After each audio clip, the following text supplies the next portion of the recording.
Greetings and salutations, my beloved courtiers. Feliz Dia de los Muertos, meaning Happy Day of the Dead. For today, I'm going to do some special readings of books that I got from the Twitter writing community.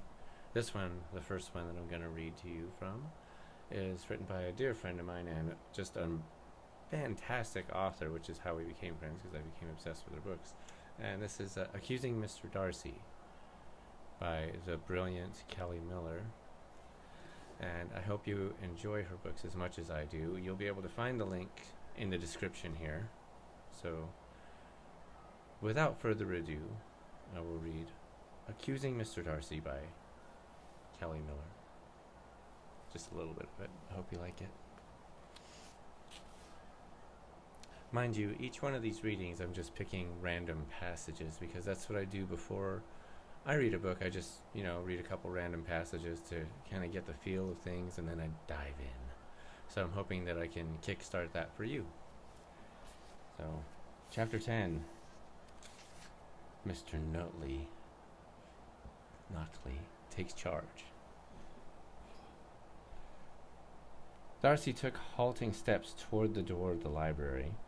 After the events of the past 2 days, his current state of happiness resembled a delusion or a fantasy. One he could wake from at any moment.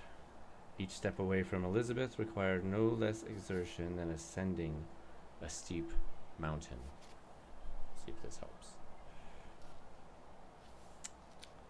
At the door to the library, he stopped for one more look at her. She spoke to Richard, but gave him a sidelong glance. Then she angled her head this way and winked. His legs threatened to buckle. It took monumental effort to continue on. You ever felt like that about somebody? I think that's pretty special. The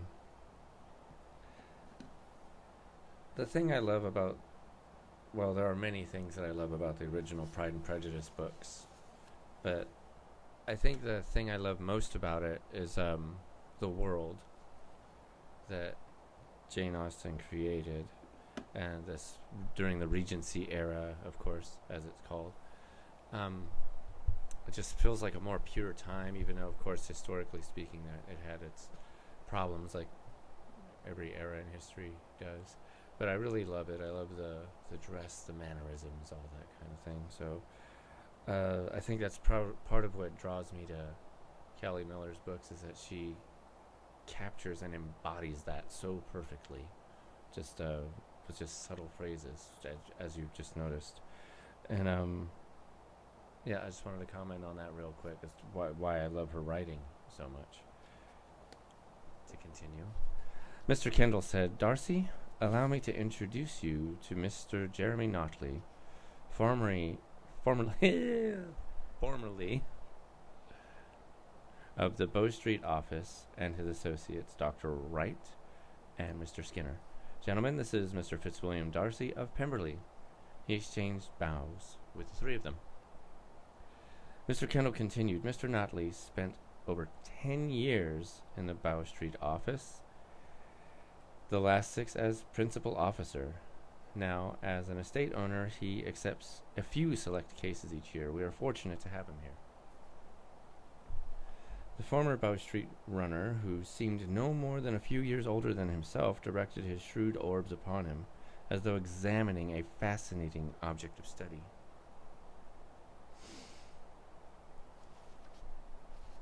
What was that? Sorry. Darcy resisted the impulse to frown and met the man's animated blue eyes. "I am glad you are here, Mr. Notley. I shall not be easy until the man who attacked Mrs. Bennet is found." "I am pleased to hear it, Mr. Darcy. The deceptive smoothness of Mr. Notley's voice must be an effective tool. How many men had been tricked into saying more than they ought by that tone?" Nicholas said, "Darcy, Mr. Notley wants to hear everything that occurred yesterday morning. He wants to hear it directly from you. He and his men wish to speak to you alone, so my father and I shall leave the room." "Very well." Mr. Skinner, a tall, thin, blonde-haired man with a pronounced angular chin, and Dr. Wright, a short gentleman of maybe 50, with gray hair and a full beard and mustache, had taken seats at the desk in the room. An arrangement of notebooks, ink, and pens occupied the space before both men. When Nicholas and his father left the room, Darcy sat opposite Mr. Notley and recited the events of the previous morning as he had done the day before. Mr. Notley repeated Darcy's description of the son's suspect. Back to him for clarity. A tall man with dark curly hair, dressed in gentleman's clothes, with a blue coat. What of his frame? Was he thin or stocky? I was too far from the man to be certain. I should say he was average in build. So now we have a mystery on our hands. I urge you to read Accusing Mr. Darcy. Again, as I said, you'll find the link in the bio or in the description of this video. Thank you, Twitter writing community, for all you've done for me, and I hope I can repay the favor with these little readings of mine. Kelly, you are wonderful. Keep going.